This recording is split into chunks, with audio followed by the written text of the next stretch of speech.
Hey, virtual travelers and virtual art lovers from around the globe. I am here with Jai Mitchell, a renowned painter and an award winner filmmaker, for my very first VR interview. That's a big honor for me. Jai, you have a film degree from the University of California and the New York Film Academy. What is your favorite movie? Oh, well, I think that my favorite movie, maybe the one that affected me the most, you'll have to pronounce it in French for me, the Le Quatre Cent Coups, 400 Blows, Truffaut. Is that how do you say Okay, that I in got French? François Truffaut, and could you Yeah, repeat the the name? 400 Blows. Oh yeah, Les It's the 400 400 Blows. coups Yeah, de François that's Truffaut. it. Yeah. So you were part of the panel discussion about mental health in the metaverse this month during the Meta Biennial. This is quite a heavy subject and taboo in society. What actions could be done, according to you, to communicate more and better about mental health nowadays? I think part of it just starts with people being willing to talk. And to talk about it, there can be repercussions. I mean, there's so much stigma with mental health. Anything that you say anywhere, any job that you ever go for, any person that you're meeting, if they know about these things, then they're automatically going to judge you. And so this is something that I struggled with and still struggle with.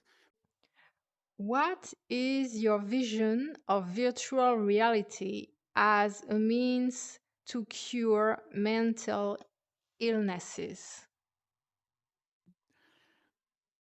Um, what's my vision of the meta universe to cure mental illnesses? Well, I don't think that that's going to happen. So I guess I failed. Sorry, everybody.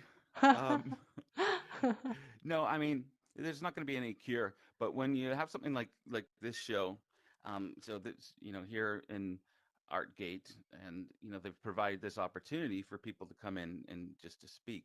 In some ways, when you're in virtual reality, I think for some people, at least for me, it's a little bit easier to talk sometimes to people Mhm. because I'm not seeing anybody's expressions. A lot of times, people have these things that they don't necessarily like about themselves when they talk. And sometimes when you have different diagnosis, people just kind of look at you strangely. And so to be able to speak without seeing somebody's reactions, it's kind of a wonderful thing. And I wonder if at some point they will be using this in psychiatry and therapy to help people to learn how to interact with other people.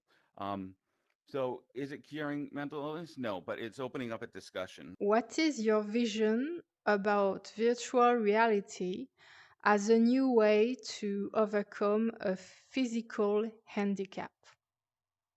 Okay, this is an interesting question. For the past 6 years, I've been the head coach of a para rowing program. So this is a rowing team for rowers with disabilities, um, based in Washington D.C. How can VR be of assistance? I don't know. That's what I would do if I was with my rowing team right now. I would say I don't think I'm qualified to answer that. So I would pass it to them. What I hope is that it might be something where you can be in a social situation and not be judged by your appearance, um, and Mhm. have that chance for someone to just kind of get to know who you are instead of seeing their disability and then seeing what their ability is. Going to talk now as art, as therapy. Um, Your art reflects the very hard times you experienced as a child and recently when you lost your sister. How would you describe the relation between your pain and your inspiration for art creation? Um, I don't.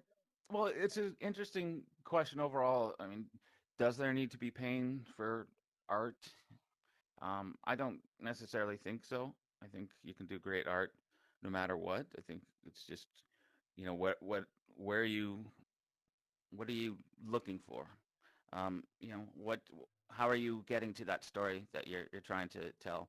Um, Going back to my film background a little bit, Quentin Tarantino had said that he was describing how he works on his screenplays and was saying something like, you know, I just create these characters and then I just listen to them and I just write down what they say.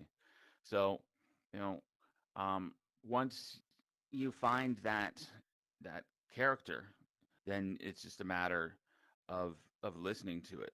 And yes, all of this art came about in a psychiatric hospital, in an art therapy class. So it's been my therapy.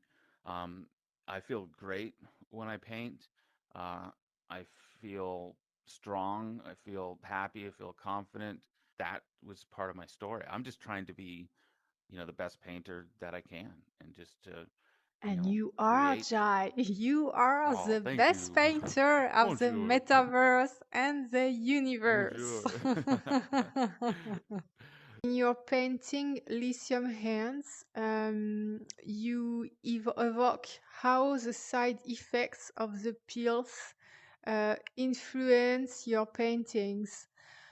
Um, do you mind talking about how pills can change the way your art look?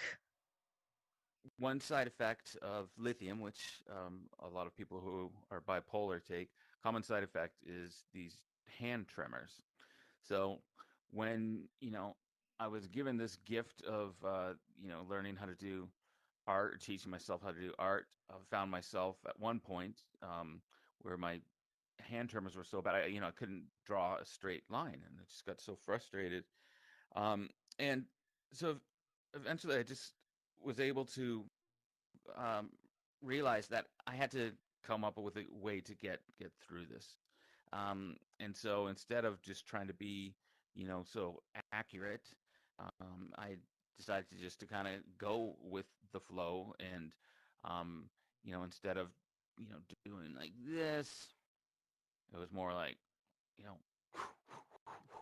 and you can. This dominion of butterflies, Jai. I was wondering why there is no butterflies painting on it. So how come did you call this painting Dominion of Butterflies and it's wingless, butterfliesless?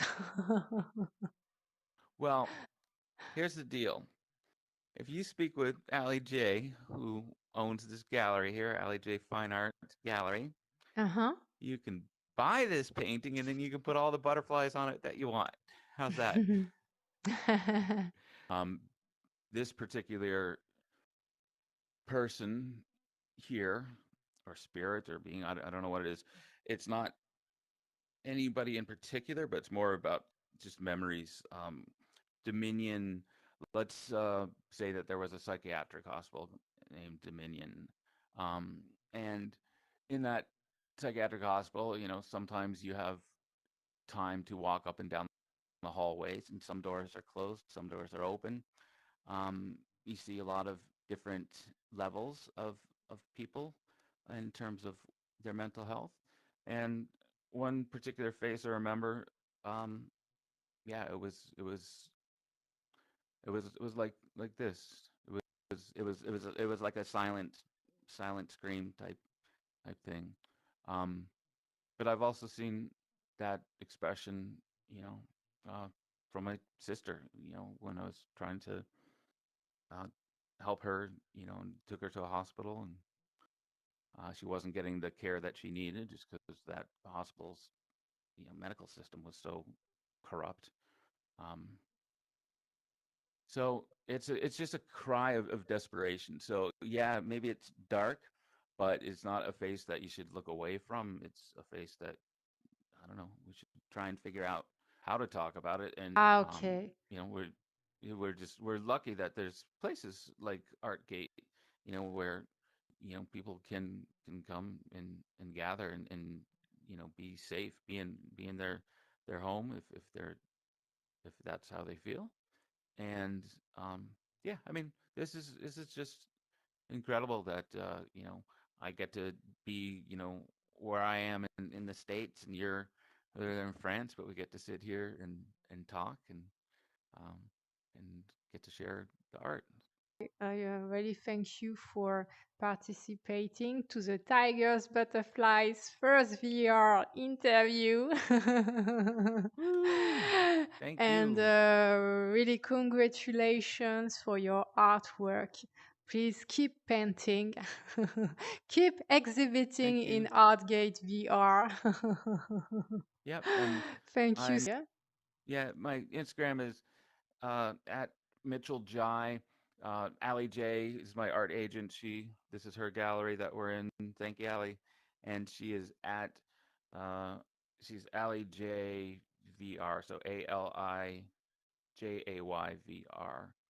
And then of course Artgate is the museum, Artgate VR. And my website is uh, artgigantic.com.